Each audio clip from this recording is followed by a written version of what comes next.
8h52 em Campos, de volta com o Folha no Ar, primeira edição. Hoje recebendo a deputada federal Clarissa Garotinho neste programa. E, Aloysio, você separou aqui, a gente reservou para esse último bloco, uma análise aí do primeiro mês do governo Vladimir Garotinho, né, e outros assuntos que ficaram pendentes ainda, naturalmente, que você pode abordar. Voltamos com você, Aloysio Abreu Barbosa. Podemos todos nós, muita interação também no streaming, né? Muita interação. Mas, Clarissa, esse bloco a gente reservou, a gente avançou um pouco o horário, mas está tranquilo, a gente vai amassar o horário do final também. A avaliação do primeiro mês de mandato do seu irmão da Prefeitura de Campos, né?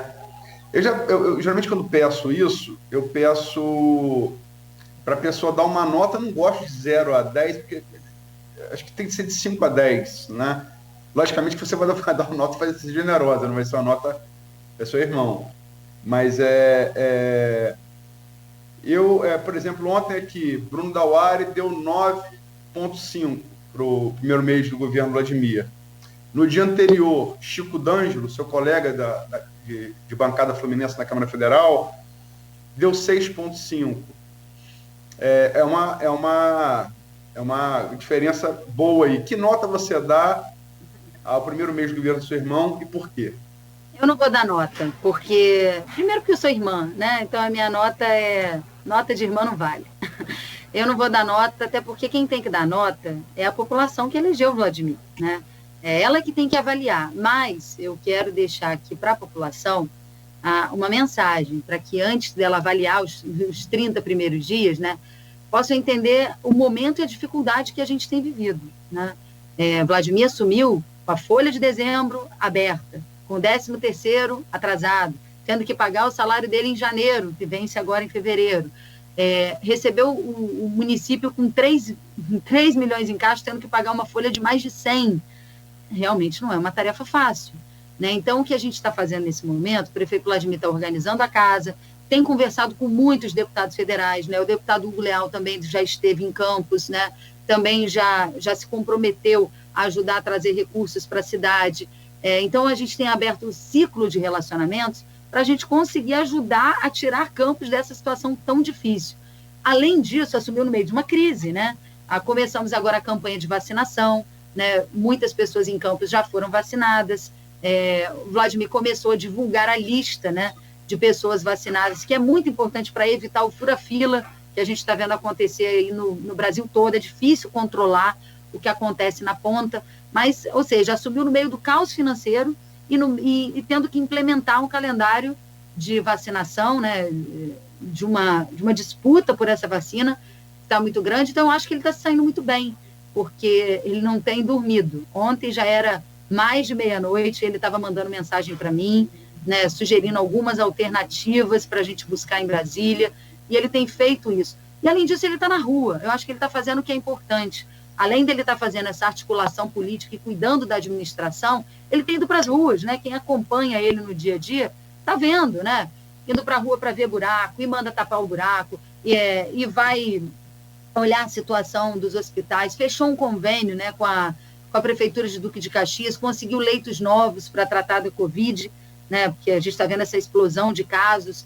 Então, eu acho que ele tem feito as parcerias que o momento tem permitido e tem trabalhado muito para construir alternativas para o futuro.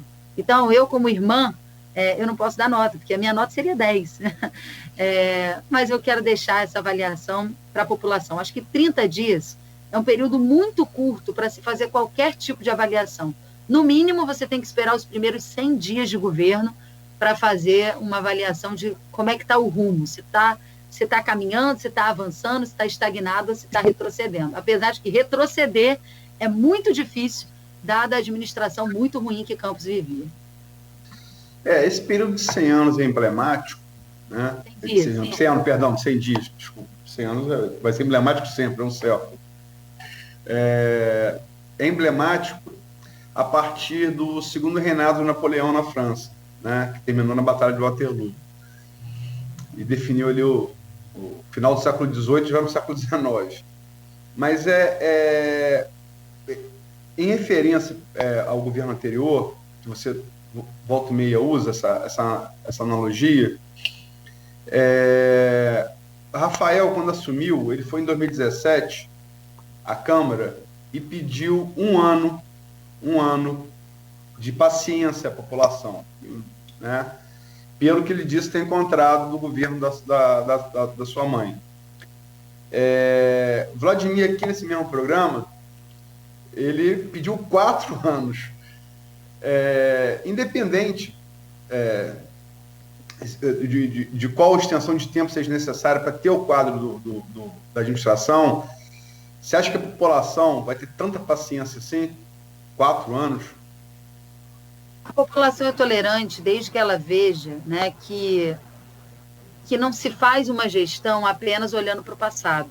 Claro, a gente está nos primeiros 30 dias, a gente tem que dizer a verdade, dizer qual é a situação que nós encontramos na prefeitura. Agora, veja a situação do Crivella. Ele passou 4 anos olhando para trás. Ele passou 4 anos culpando a gestão do Eduardo Paes, e, de fato, o Eduardo Paes tinha deixado uma bomba para o Crivella. Mas o Crivella, ao invés de desarmar a bomba, ele apertou o botão e terminou de explodir. E o que a população não quer é ver um governo 4 anos apenas culpando a gestão passada. Então, é importante a gente dizer e sempre relembrar o que a gente encontrou e as dificuldades que a gente vive, não só por uma má gestão, mas também por uma queda de arrecadação. Sejamos justos, houve uma queda de arrecadação muito grande, né, relacionada ao petróleo, e isso também prejudica a gestão. Estamos num momento em que a arrecadação dos municípios tem caído por causa da crise, por causa da pandemia, então isso piorou, ainda mais agravou ainda mais a questão da arrecadação, as receitas diminuíram. Então, um período de tolerância, eu tenho certeza que a população vai dar. Até porque a população viveu o governo da Rosinha. Independente de qualquer coisa que o Rafael diga, a Rosinha não deixou salário atrasado, não deixou 13º sem pagar, a Rosinha fez programas sociais, tinha restaurante popular aberto, tinha passagem social, tinha cheque cidadão, tinha um monte de coisa funcionando e com salários em dia. Então, a população sabe, né, que a família Garotinho é uma família que trabalha. Agora, quando o Vladimir pede paciência e tolerância, é porque o momento é difícil. A situação é absolutamente dramática, mas nós vamos trabalhar todos os dias de forma incansável, né, para fazer com que a gente consiga que a cidade respire, que a gente consiga honrar os compromissos, honrar os pagamentos e que consiga, aos poucos, ir trazendo também um pouco de investimento para a cidade, que é o que a cidade precisa. Então, eu tenho certeza que ele pediu uma tolerância de 4 anos, mas é uma tolerância para entender que vai ser um governo modesto, que talvez não seja um governo, né, com toda a abundância de programas sociais que a gente teve na gestão da Rosinha. E por isso uma gestão que foi tão bem avaliada, que ela foi eleita, foi reeleita, agora o Vladimir foi eleito prefeito. Então, a gente não vai ter um período de muita abundância, né, mas vamos ter um período de muito trabalho. E esse trabalho não vai falhar. Eu tenho certeza que o prefeito Vladimir, junto com o vice-prefeito, com todos os seus secretários, com a deputada federal Clarissa Garotinho, com o secretário Bruno, nós todos estaremos trabalhando todos os dias para que Campos possa respirar e a gente possa começar a arrumar a casa e trazer investimento. Clarissa, você acha que o maior desafio hoje do seu irmão é a crise financeira?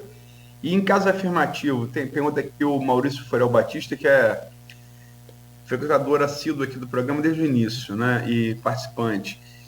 Até que ponto essa crise se deve também aos 3... E o fato que você lembrou aí é verdade, sua mãe ter deixado os salários em dia e ter mantido programas sociais também é verdade, mas até que ponto isso não se deu pelos 3 empréstimos tomados, chamados de venda do futuro?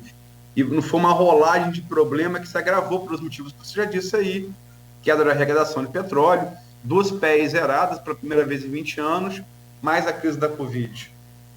Na verdade, foi uma cessão de crédito, né? que hoje o Banco Federal responde porque foi muito mais benéfico para a prefeitura do que para a própria instituição que fez o empréstimo do dinheiro, que fez a cessão de crédito. Eu acho que o grande problema que o Rafael Diniz teve não foi nenhuma herança deixada pela Rosinha. Ele teve alguns problemas.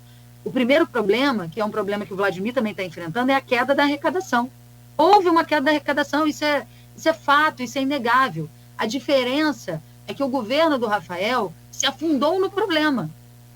Toda crise ela é também uma oportunidade para você superar, uma oportunidade para você demonstrar trabalho. Então, é uma oportunidade para você encarar novos desafios. Nós estamos vivendo uma crise, é inegável. Agora, o que nós vamos fazer dessa crise é que vai determinar qual será, né, o destino do governo Vladimir daqui a 4 anos. Então, o Rafael ele não enfrentou bem a crise. Houve uma queda de arrecadação, ele não soube como lidar com essa queda de arrecadação, ele não teve articulação política suficiente, nem no governo do Estado, nem no governo federal, para trazer apoio de fora, para trazer soluções para essa crise.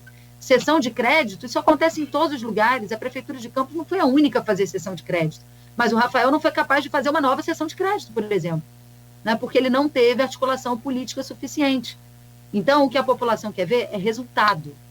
A população quer ver entrega na ponta. A população quer ver uma cidade limpa, uma cidade organizada, uma cidade com mais justiça social, uma cidade com mais emprego, uma cidade que mantém os seus salários em dia, né? E para isso você precisa ter articulação política, ainda que seja para fazer uma cessão de crédito, que é um instrumento comum utilizado nas administrações, porque a taxa de juros da nossa cessão de crédito, ela não foi ruim para Campos, pelo contrário, como eu disse, ela foi ruim para a instituição, porque nós colocamos cláusulas que garantiram o benefício do contrato para a cidade de Campos. E hoje, a instituição que fez o empréstimo está respondendo, inclusive, por isso, porque ela se prejudicou com o empréstimo. A cidade de Campos não se prejudicou com isso. A cidade só ganhou, porque viu a manutenção dos seus programas sociais, porque viu o benefício nos investimentos, porque viu os salários sendo mantidos em dia. Então, o Rafael errou porque ele não soube lidar com a crise e não teve articulação política suficiente, né, diferente de Vladimir, que tem essa articulação. Não é só porque tem uma irmã deputada federal, mas porque tem um grupo político experiente que aconselha, né, o Vladimir é o prefeito e as decisões são dele, mas ele tem acesso a outros prefeitos, a 2 ex-governadores, ele tem uma deputada federal que é irmã dele, que está em Brasília. Ele foi deputado federal e construiu um relacionamento também positivo com outros deputados que também vão ajudar a cidade, né? Nós entendemos o movimento, nós apoiamos o presidente da Câmara dos Deputados que se elegeu, isso vai nos ajudar a trazer recursos para a cidade. Então, a articulação política ela é fundamental e ela é necessária. Então, quando se pede tolerância, é para entender que não será um governo que, nesse primeiro momento, e talvez por um bom tempo, não consiga promover um governo de abundância de programas e projetos, mas que vai fazer de tudo para manter a casa em dia, os salários em dia, para fazer o emprego voltar, né, a nova geração de emprego, que vai buscar o diálogo e que vai ter articulação política para trazer algum investimento para a cidade. Isso é o mais importante, é saber como sair da crise. Apesar de jovem, você é uma política experiente já. E, lógico, é difícil falar de um irmão de maneira... É impossível falar de maneira isenta, desapaixonada, não passional. Mas e também é muito fácil falar de obra pronta, né? Engenheiro de obra pronta é uma maravilha. Mas eu me lembro que lá atrás, quando se cogitou lançar o Fábio Ribeiro, candidato a prefeito, inclusive eu anunciei para essa reunião, que ele teve com seu pai no Rio, eu fui o primeiro a anunciar, chegou a se cogitar. Eu me lembro que falei nesse mesmo programa aqui, que Vladimir tinha um dilema, se viesse candidato. O primeiro dilema é concorrer e perder. A eleição foi muito dura, muito dura. O segundo turno, o trabalho de recuperação de Caio e o antigarotismo, né, já não eclipsado pelo antirrafaelismo que dominou o primeiro turno, se manifestou e foi uma diferença de 4 pontos percentuais, a menor diferença desde que o segundo turno foi instituído nas eleições de Campos, né? E falei que ele podia perder a eleição e que se ganhasse, poderia perder mesmo ganhando, porque a situação de Campos é muito difícil. Isso eu falei lá atrás. Você não acha que Vladimir corre o mesmo risco de daqui a 4 anos? Logicamente, como campista, todo mundo quer e aposta que não, independente do prefeito. Mas não corre o risco de sofrer o mesmo desgaste, processo de desgaste que Rafael sofreu de 2016 a 2020? Não acho, não. Acho que o Vladimir foi extremamente corajoso e teve muito senso de responsabilidade. Ele estava saindo muito bem em Brasília, né? Mas se ele não fosse eleito prefeito, quem sairia perdendo mais uma vez seria a cidade de Campos, não seria ele. Ele teria uma reeleição confortável, né? Porque já tinha construído um mandato bem estabelecido, mas, ao mesmo tempo, a cidade de Campos hoje já está numa situação muito difícil, porque, com todo respeito, né, ao Caio, ele não tem experiência. Ele não tem experiência, ele nunca passou por um mandato sequer de vereador. E essa experiência de trabalhar no Legislativo, principalmente no Legislativo Federal, né, que te dá acesso aos ministros, onde o jogo político é pesado, é a vera, é lá, né, que você consegue fazer as cidades surgirem no mapa. É como eu falei, você tem mais de 5 mil municípios em todo o Brasil e todos brigando por investimentos federais. Como é que você tira uma cidade e faz ela se destacar no mapa? Quando você tem articulação política. E o Caio ainda não conseguiu construir isso. O Caio não conseguiu construir uma trajetória. É muito... A gente vê, às vezes, né, como você falou, o antigarotismo se manifestou porque veio gente de fora, veio gente de todos os lugares, veio o prefeito de Niterói, mandou o time dele todo para Campos para fazer campanha contra Vladimir. Né? Veio gente do estado inteiro que passou a aportar na cidade de Campos, gente que não tem nada a ver com a nossa cidade, para tentar derrotar o garotismo. Mas por que queriam derrotar o garotismo? Porque sabe, né, que essa família ainda tem um legado muito forte no estado. Com todas as covardias que o garotinho sofreu, na última eleição de governador, quando ele foi tirado covardemente do processo eleitoral, ele estava indo para o segundo turno. Ele já estava chegando a 18%, 20% das intenções de voto.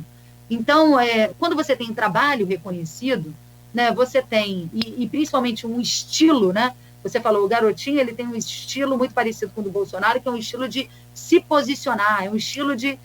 E isso, você desperta amor e ódio. É natural que isso aconteça. Mas eu acho que se Vladimir não fosse o prefeito de Campos, e realmente ele viveu esse dilema, e nós tivemos uma briga feia lá atrás, eu e ele, né? Briga de irmãos, assim, mas uma briga política, né? Porque ele, em algum momento, cogitou realmente não ser candidato, e eu falei, olha, você tem que ser candidato. Você tem que ser candidato porque é a chance da cidade. A chance da cidade se restabelecer. Porque você tem a experiência de ter passado por Brasília, você tem a experiência de ter 2 pais que foram governadores, uma mãe que foi prefeita e que conhece essa cidade, de ter uma irmã em Brasília que vai te dar o suporte que você precisa, e isso é fundamental para reestruturar a cidade. É como eu disse, as pessoas não podem esperar que a Campos, a partir de agora, vai ser uma cidade que tudo vai ser mil maravilhas. Né? Dizer isso é mentir para a população, porque o Brasil inteiro está passando por momentos difíceis. Nós estamos vivendo um momento crítico no Brasil inteiro, em todas as cidades. Mas Campos pode ter certeza que vai ter um prefeito que não para de trabalhar, que vai ter uma deputada que não para de trabalhar, que tem um vice, que tem um grupo de secretários, de pessoas experientes que vão fazer essa cidade dar certo, que vão recuperar a cidade, que vão recolocá-la no mapa de Brasília para a gente recuperar investimentos. Esse é o caminho. São 9h10. O Cláudio Nogueira quer fazer uma pergunta. Pode registrar aqui o comentário crítico da Hilda R. Barreto. Ainda bem que eu não apagar das luzes falaram nos empréstimos. Hoje foi difícil comprar um programa. Faz um íconezinho de cara amarrada. Não vejo a hora de ver essa cidade de sonhos e ação, que não fique só no blá blá blá, que a mágica aconteça. Hilda, eu acho o seguinte, esse modelo William Bonner faliu em 2018. Eu não vou chamar aqui a deputada, nem alguém de oposição a ela, para fazer inquisição. Né? Eu não sou delegado, não sou promotor, não sou juiz. E no outro Folha no Ar que a gente fez, a gente falou muito sobre os empréstimos. Então, é uma convidada, eu vou tratar como convidada, vou fazer as perguntas que julgo que tem que fazer com a colaboração sua e dos demais ouvintes e telespectadores. Mas a entrevista não é inquisição, é diferente.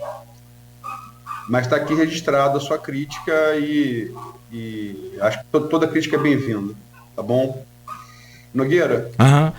Só colocar para a Clarice fechar, são 9h12 de fato, tanta coisa, tanta demanda que a deputada depois pega a gravação, aí, se puder, ou pede a assessoria.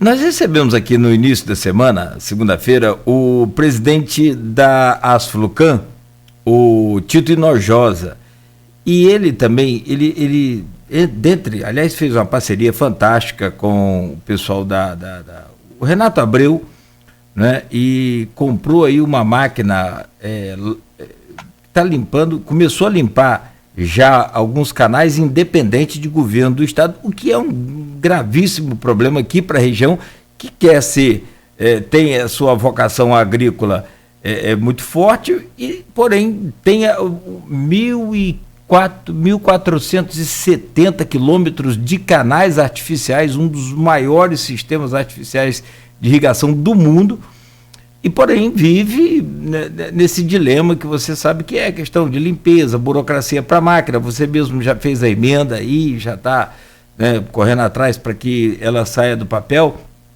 para aquisição de máquinas, e são equipamentos muito caros. Porém, o que eu quero dizer para você é que ele citou aqui durante a entrevista que a solução para todo esse sistema de investimento na agricultura, de recuperação, de colocar para fora aí essa vocação do município que é agrícola, ele citou muito o SIDENF, que tem, inclusive, eleito agora recentemente, em janeiro, a sua amiga também, que você já citou aqui, né? A Fátima Pacheco, prefeita de Quissamã. Acho que não é nem pergunta, é só colocar aí essa demanda para você e lembrar sempre que quando você assumir lá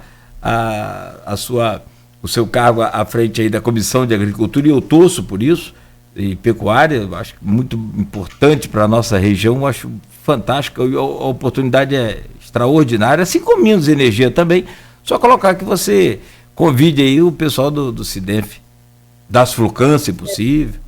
Já está no nosso radar. Inclusive, quando a gente fez a emenda, a gente cadastrou pelo SIDENF, que é o consórcio, né, dos municípios. A gente cadastrou para Campos, mas via consórcio. Que bom. Que bom. E só para não perder a pauta de ontem, com o Bruno, ele projetou abrir o restaurante popular em Campos no primeiro trimestre, no mais tardar em abril. E qual a preocupação, que você pode só dar uma palavra sobre isso, com o fim do auxílio emergencial agora em fevereiro, embora o Arthur Lira tenha assumido, lembrando sempre, até como nordestino, da necessidade que as pessoas têm de assistência nesse momento de crise, e uma transferência de renda, um programa de transferência de renda do Estado, e ele falou no primeiro semestre. Você quer comentar essas duas coisas?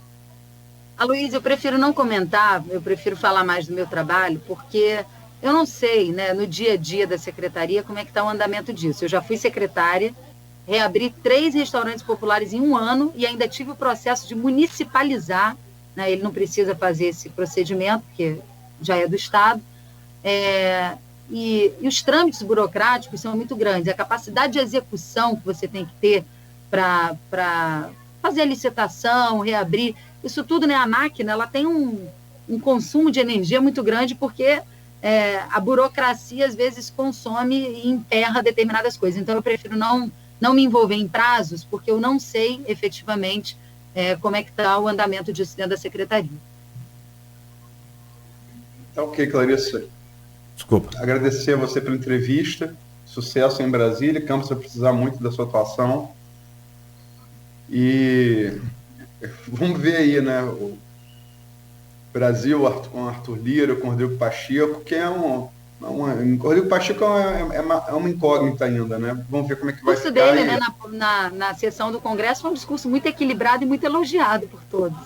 É político mineiro, né? Aquele estilo Tancredo, o Juscelino que ele citou no discurso, né? Parece um cara agregador, é um cara interessante, me parece. Mas vamos ver como é que vai ser nesses próximos 2 anos. Mas sucesso para você, sobretudo na luta por Campos e pela região aí no Congresso Nacional. Tá bom, Luísio, eu que agradeço a você, agradeço ao Cláudio, a todos os leitores, ouvintes, telespectadores da Folha da Manhã, né? É um prazer sempre estar com vocês e dizer né, a toda a população campista que a gente segue trabalhando, segue à disposição, né, das entidades organizadas para receber os pleitos também, para recepcionar todo mundo aqui no Rio, em Brasília, para a gente encontrar essas soluções, né, tão importantes para a nossa cidade. Muito obrigada por essa oportunidade e segue o trabalho pelo bem de Campos, pelo bem do Rio, pelo bem do Brasil. Obrigado, Clarissa. Bom dia. Bom dia. Muito bom poder conversar com você sempre. Pois não, Aloysio? Não. Ah, tá, eu ouvi um barulho aqui. Então, bom dia para você, Clarissa. Segue sua luta aí também aí, tá? Muito obrigado mais uma vez aí e agradeço a sua assessoria pelo carinho com a gente aí. E sua disponibilidade de estar aqui conosco sempre. Bom dia. Vamos lá, são 9h17, Aloysio. Fechamos esse programa de hoje. Amanhã, 7 horas, tem mais edição do Folha no Ar, primeira edição. E amanhã a gente vai estar recebendo aqui o Heraldo Duarte. O Heraldo Duarte, que é estudante de Ciências Sociais da UF. E é uma pessoa do espectro político, assumido do espectro político da direita, né? E a gente ouviu aqui o Chico D'Angelo, que é um político progressista, né? Falando sobre o hoje a Clarissa, né? Que apoiou o Arthur Lira, e falamos sexta-feira com o ex-presidente da Petrobras, Sérgio Gabrielli, durante o governo do PT, né? E também é importante o programa ser democrático, ser plural e ter a visão da direita também, né? E vamos tê-lo amanhã com o Heraldo. Fala sobre questões nacionais e questões locais. Perfeito. Então, até amanhã. Um bom dia para você, uma ótima quinta-feira aí, dia 4 de fevereiro. A gente volta amanhã às 7 da manhã com mais um Folha no Ar, primeira edição, oferecimento dos laboratórios Plínio Bacelar e Clínica Proteus, além de Dedumas Baterias.